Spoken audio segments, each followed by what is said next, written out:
All right, let's bring in some analysis on this story now. Luke Coffey is from the Heritage Foundation based in the United States and joins us now live. Mr. Coffey, thank you very much for joining us on TRT World. Let's just first, if we can, talk about the announcement that came from the US Special Representative for Syria, James Jeffrey, the idea that the US will provide ammunition and humanitarian aid to Turkey. What do you make of that, and what do you think it actually could mean in practical terms?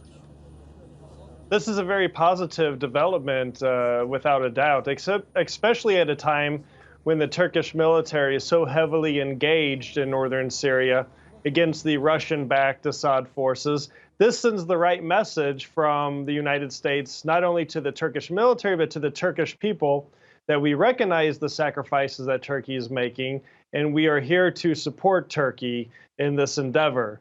Now, I hope that there's a lot more going on behind the scenes than just providing ammunition and humanitarian aid. I also hope the United States is providing intelligence information with Turkey as well. But a lot of this stuff is very sensitive, so we probably won't be privy to most of the details anytime soon.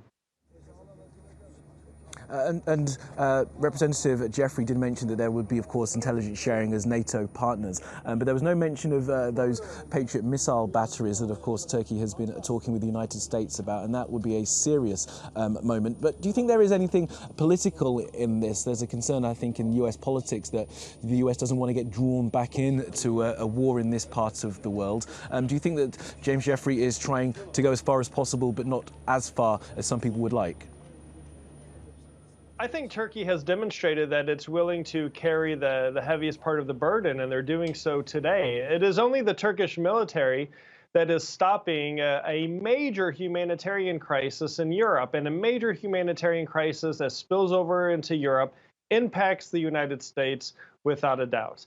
In terms of the specific question about the Patriots, I think that this was an issue that Special Envoy James Jeffrey couldn't answer at the time. I think it was probably above his pay grade. The U.S. only has a limited number of Patriot missile batteries. Of course, we know that a number of these have been relocated into different parts of the Middle East because of the threat coming from Iran. So I suspect U.S. military planners have to go back to the drawing board and look at what's available, what the options are. What are some possibilities from our NATO allies in helping Turkey? But I think everyone agrees inside NATO that we need to be there to stand with Turkey.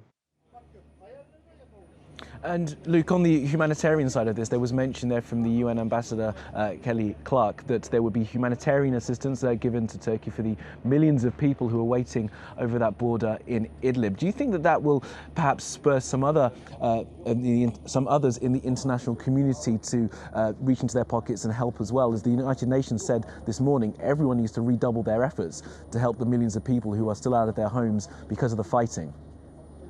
I really hope it does. The humanitarian consequences of what's happening in Syria are tragic.